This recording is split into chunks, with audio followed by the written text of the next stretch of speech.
ઉમેદવારો નથી. જેમ એમના લોકસભામાં 70 જણા માગણીદાર હતા, એમ આમાં પણ હું માનું ત્યાં સુધી 25, 26, 28 આંકડો પહોંચ્યો છે પેટા ચૂંટણીની ટિકિટ માટે.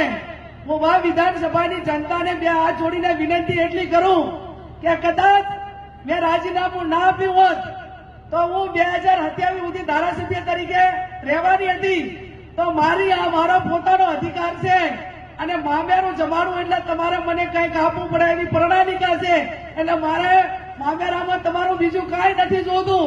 કોંગ્રેસ પાર્ટી મોવડી મંડળ જે પણ ઉમેદવાર મૂકે એને 3.5 વર્ષ માટે ધારાસભ્ય ચૂંટજો. તો હું મામેરું જમાડવા ગઈ હતી અને તમે મને ઓઢવણી ફેરવણી કરી છે એ બદલ હું તમારો આભાર માનીશ. બાપુ મારું બેટું સૌથી અઘરામાં આમ તો મોવડી મંડળને અમે ઘણી વખત કહેતા હોય કે અરે ટિકિટ તક જાહેર કરતા નથી. મને હવે ખબર પડી કે આ ટિકિટ જાહેર કરવી, ટિકિટ આપવી અને એનો નિર્ણય લેવો કેટલો અઘરો છે. મને હવે બાપુ થોડી ખબર પડી કે આ બહુ અઘરું કામ છે કે આપણે બીજા પાસે કહીએ તમે જાહેર કરો, પણ જો આટલું છે તો કરો ને. સર્વાનું વચ્ચે એક નામ નક્કી કરીને મને કે બાપુ કે આપો, તમે કહેતા હતા ને કે જાહેર કરો, તો તમે આ એકલું ના કરી કહેતા હોય ને આટલું ના કરી કહેતા હોય તો અમારે આટલું બધું કઈ રીતે કરતા. એટલે ખરેખર જે આ ટિકિટની ઓથોરિટી છે એમને તો હું અભિનંદન આપું છું અને હું ધણીધર ભગવાનને મા નડેશ્વરીને પ્રાર્થના કરું અને એમને વચ્ચે રાખીને કહું છું કે મારા માટે બધા હરખા છે. જે ટિકિટ માગે એને હું એકેયને તમારી પાસે ભલામણ નહીં કરું. લોકોનો અભિપ્રાય લેજો અને મોવડી મંડળ તમે જેને ટિકિટ આપો એના માટે હું આકાશ પાતાળ એક કરીશ. એની પણ આપ સૌને હું ખાતરી આપું.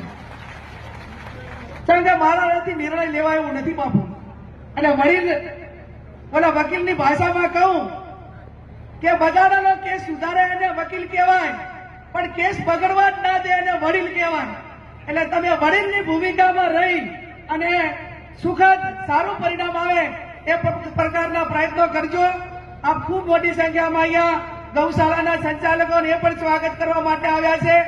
મારે વરસાદ પણ ચાલુ થયો છે એટલે વિશેષ ટાઈમ ના લેતા જે હોન્ડા રેલી લઈને મોટી સંખ્યામાં યુવાનો 3 તાલુકામાંથી આવ્યા છે એમનો પણ હું એક બેન તરીકે હૃદયપૂર્વક આભાર માનું છું.